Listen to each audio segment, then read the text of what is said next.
Hi everyone, Michelle Ragus McBain, VP of Global Channel and Digital Strategy at the JS Group. And I'm here this Monday with another social selling strategy, talking about the 10 essential steps of social selling. And in those steps, I want everyone to realize that there's 3 P's when it comes to social selling. The first is prospecting. The second is positioning. And the third is presenting.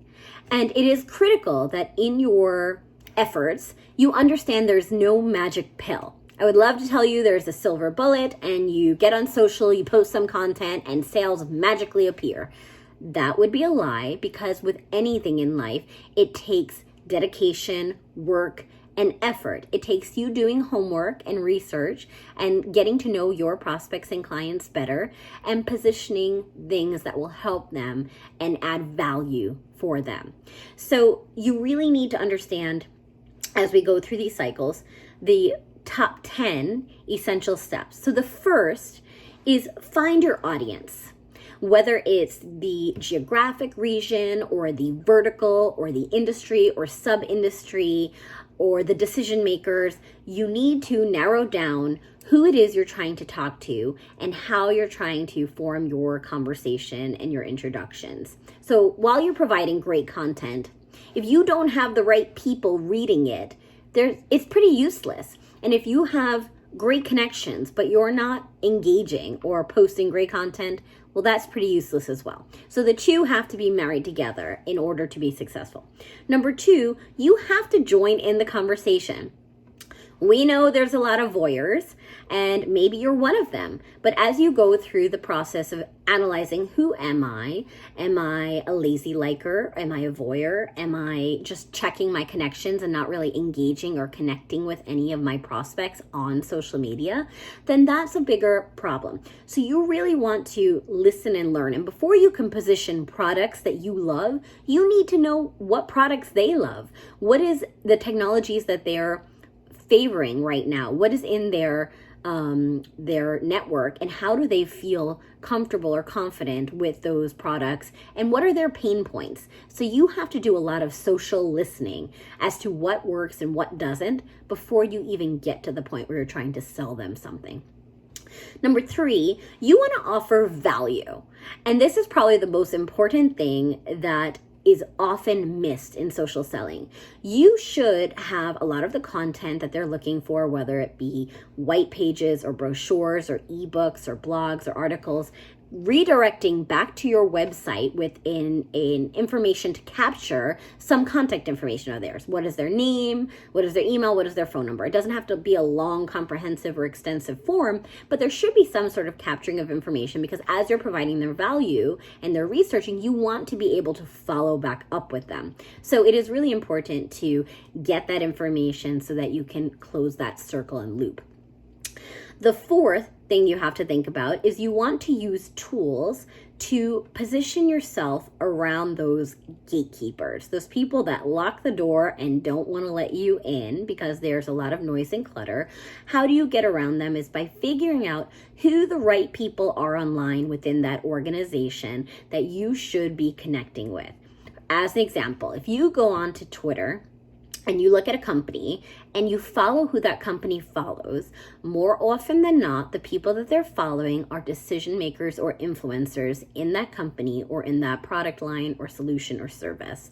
They have a very selective group of people, maybe it's their VPs or their C-level executives, or any other influencer in their industry that they really surround themselves with. And you should be referencing those people, following them, connecting and listening and learning from those people as well. And then taking those conversations and marrying it with a connection on LinkedIn. And so when you're adding your value, you're posting in multiple places, you're prospecting in multiple places, and you're having conversations and engagement in multiple places. The next thing you want to do is you want to become an expert. And how do you do that? Well, you know your products and solutions better than anyone else. But if you don't share that insight or expertise with your audience, then they don't know what they don't know. So it is critical that you talk about things that are important. And I would highly recommend being a little unique or different about the way that you explain those tutorials or demos. Perhaps you want to talk about pain points that you see common across your industry or your clients or prospects. Perhaps you want to talk about a passion or hobby that you have and how it's applicable to something that you sell. For example, I was talking to somebody the other day who's an avid fisherman, and they said, well, if I was going to buy a fishing tackle or hook, I would do a couple things. I would either go in the store and see what they have to say, or I would go to the pier and see what the people are using. So referrals are important. The conversations are important. Who influences their buying decisions is important.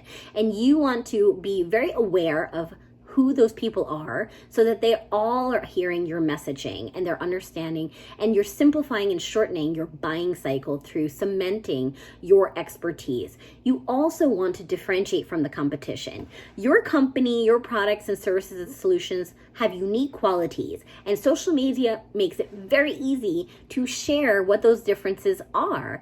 Are you taking advantage of that? Are you being a personification and humanizing your company and sharing what makes you special and unique and why people would want to purchase from you? And I'm not saying you're going to slam the competition, but just talk about how you are different.